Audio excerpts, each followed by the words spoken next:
आपका अपने YouTube channel Manoj Kumar Yadav में स्वागत है। चैनल से जुड़े रहने के लिए चैनल को सब्सक्राइब करना न भूलें। यदि वीडियो अच्छा लगता है तो वीडियो को शेयर कमेंट जरूर करें। आज हम क्लास 10 के एक्सरसाइज 8.1 ट्रिग्नोमेट्री के क्वेश्चन हम सॉल्व कर रहे थे पिछले वाले वीडियो में, और हमने 8 क्वेश्चन सॉल्व कर लिए थे। आज question number 9। In triangle ABC right angle at B, यानी यहाँ पे राइट एंगल कितना है B। राइट एंगल की जगह B लिखना है, A यहाँ लिखो कहीं, आप यहाँ लिखो, आपकी मर्जी है। और आपको गिवन है एक तो एंगल B 90 गिवन है, साथ ही आपको गिवन है tan A = 1/2।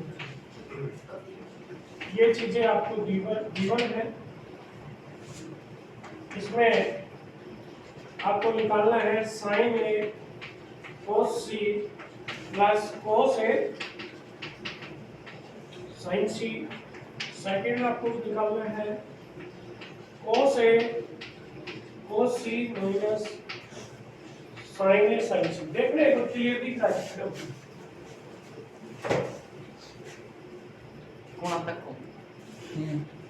अब इसमें आपको ये फॉर्मूला याद होगा, पंडित बद्री प्रसाद हर बोल। अब इसमें टेन के अंदर क्या होता है, पहली बात तो इस एक एंगल की बात करें, बाद में देखेंगे। जैसे कि अपने को दिया गया है tan A = 1/√3। इस A वैसे क्या होता है P/B।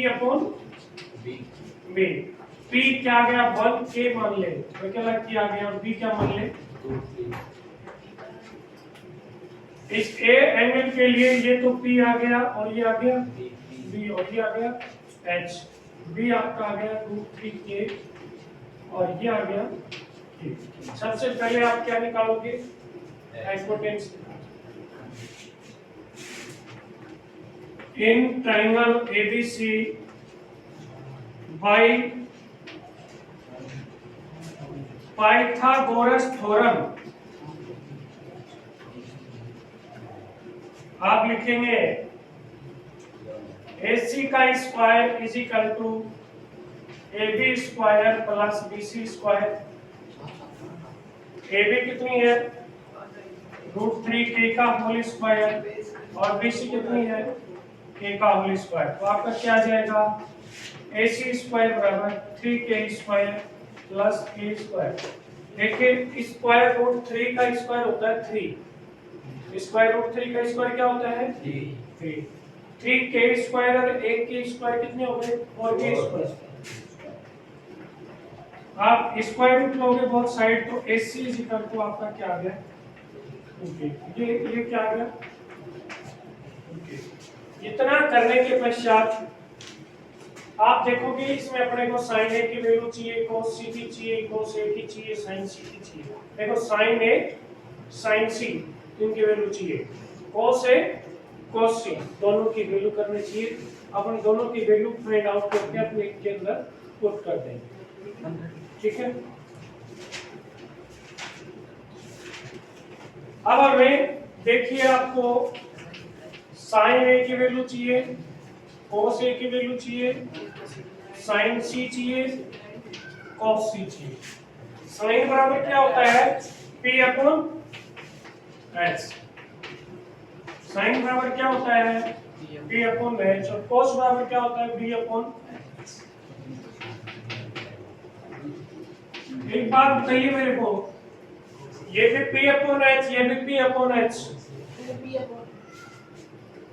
तो सही है कि दोनों इक्वल आएंगे क्या,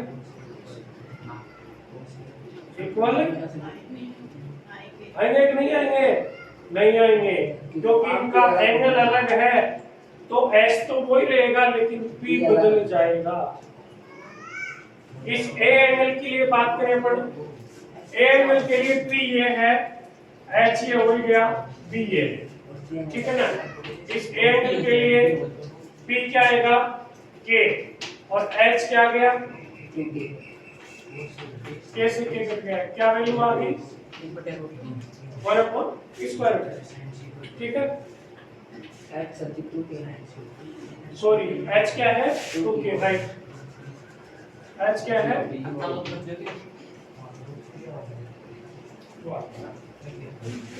अब इस cos a में इसमें बेस कितना है √3 के, नीचे 2k, ये आ गई √3/2।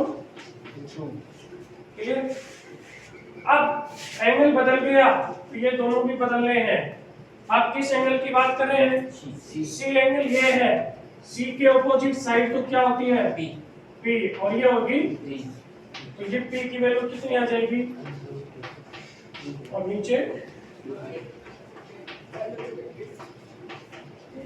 बी की वैल्यू कितनी है के, समझ गए ना।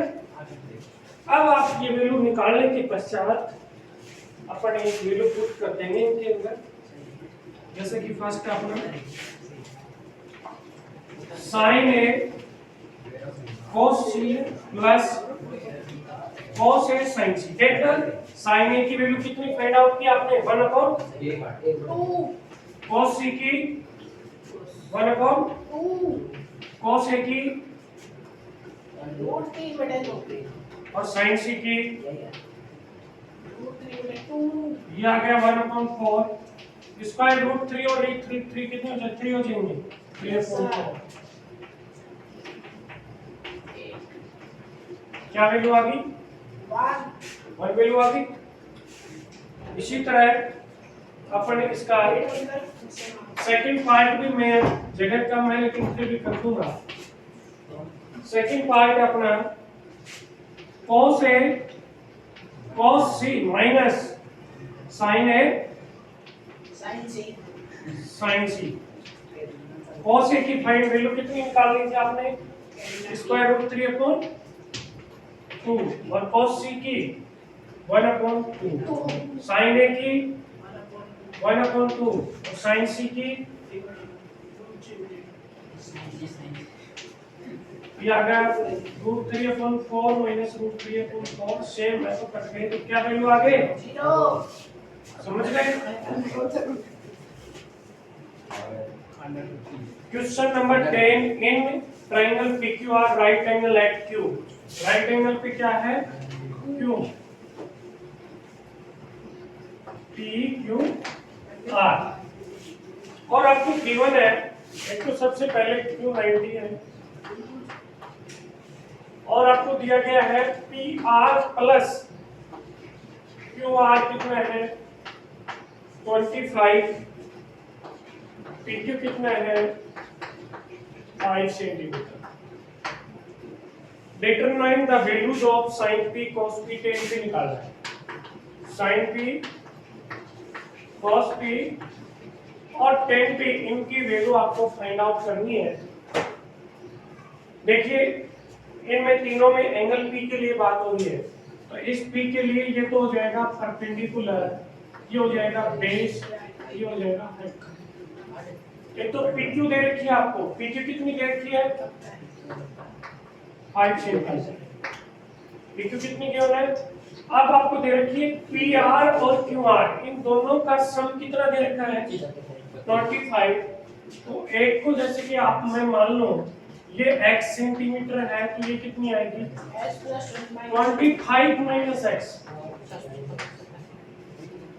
एक 25 है, सॉरी दोनों का सम 25 है, एक x है तो दूसरे में माइनस होगी, पर कहते हैं लेट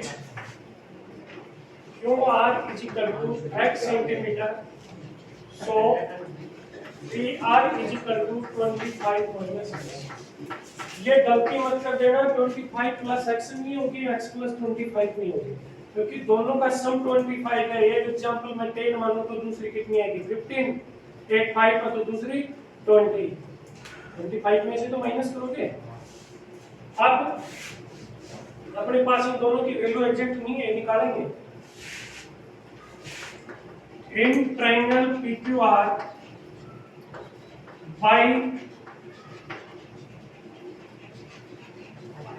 पाइथागोरस थ्योरम आप लिखते हो हाइपोटेन्यूस का square is equal to base का स्क्वायर प्लस परपेंडिकुलर का स्क्वायर। आपका हाइपोटेन्यूज क्या है? पी आर, बेस क्या है? P2 लिख दो से QP, और ये आ गया QR। पी आर कितना है अपना? 25 माइनस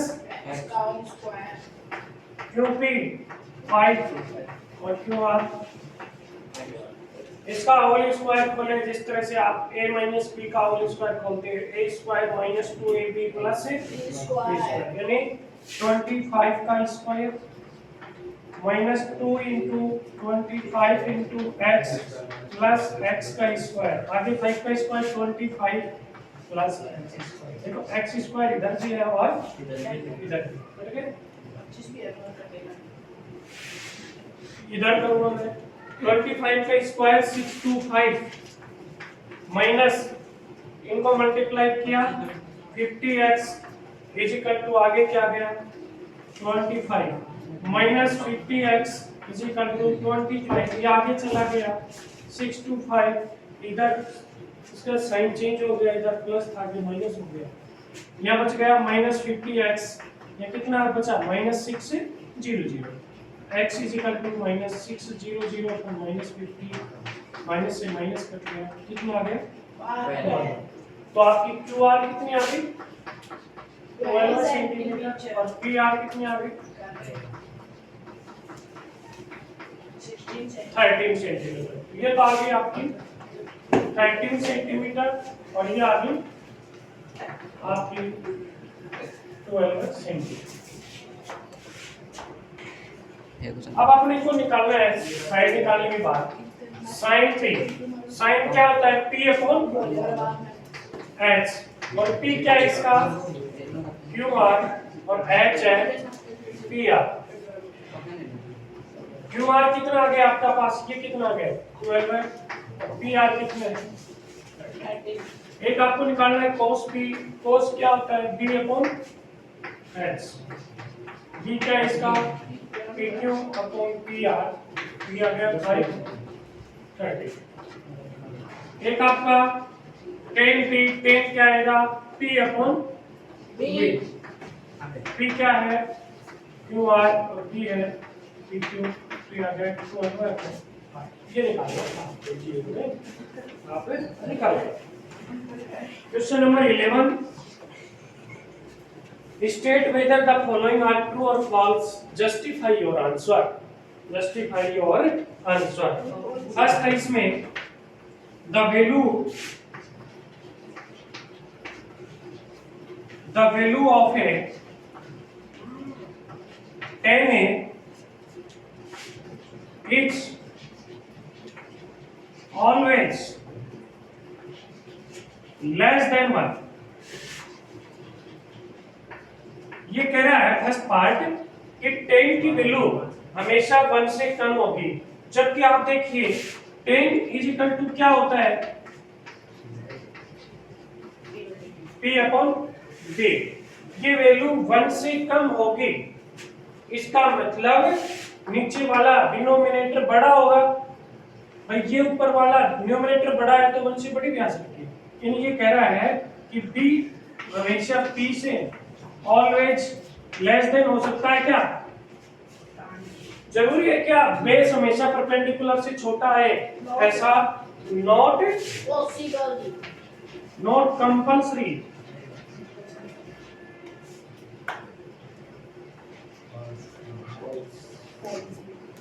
अरे आवश्यक नहीं है कि हमेशा बेस और परपेंडिकुलर से छोटा हो, इसलिए ये फॉल्स आ गया। हो सकता है मे बी, लेकिन बट नॉट कंपल्सरी। वे हो तो सकता है कि बेस परपेंडिकुलर से बड़ा हो, नहीं ये भी हो सकता है और ये भी हो सकता है, दोनों कंडीशन है। ये तो कह रहा है पहले वाली बात बता कि ये नीचे वाला बड़ा आएगा हमेशा, तभी तो ये ग्रेटर आएगा ऊपर वाले से, न्यूमरेटर से डिनोमिनेटर ग्रेटर आएगा, तभी तो वैल्यू 1 से कम आएगी। लेकिन जरूरी थोड़ी, कभी b बड़ा हो सकता है, कभी 3 बड़ा हो सकता है, कोई सा भी इसमें बड़ा हो सकता है, कोई आवश्यक नहीं है, इसलिए ये क्या हो गया फॉल्स हो गया। बता दो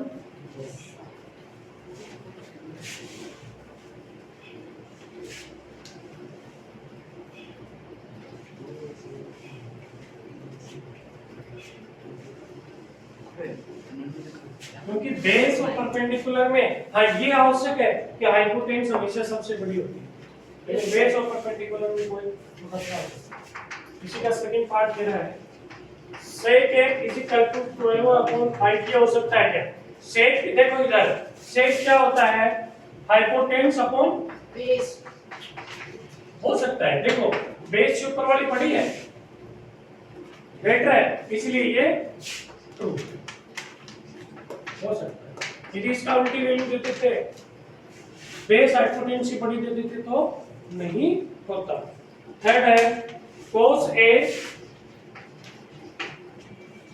is the abbreviation used for the cosecant। ये कह रहा है शॉर्ट फॉर्म है क्या? अब्रिविएशन फॉर्म मैंने बताया था। cos किसका बताया था मैंने? कोसाइन का। और जबकि ये किसका बता रहा है? cosecant। और cosecant का क्या होता है? cosec। और जबकि ये गलत उल्टा बता रहा है, ये ऐसे बता रहा है, इसलिए ये क्या हो गया? अरे कोसाइन का cos है, cosecant का क्या होता है? cosec होता है। और ये cosecant का क्या बता रहा है? cos, इसलिए ये फॉल्स हो गया। समझ गए? फोर्थ पार्ट है इसका cot A। cot A ये कह रहा है cot into A या ऐसे होता है क्या? हमेशा देखो अपन ने ट्रिग्नोमेट्रिक रेशियो पढ़े, टू साइड्स का रेशियो पढ़ा, और ये पूरा एक साथ होता है, इनका अलग अलग कोई अर्थ नहीं होता बेटा। कोट अलग ए अलग ऐसे नहीं होता है, पूरा कोट ही होता है। और रेशियो पूरा क्या होता है? Cot A. इसलिए कभी भी प्रोडक्ट नहीं हो सकता।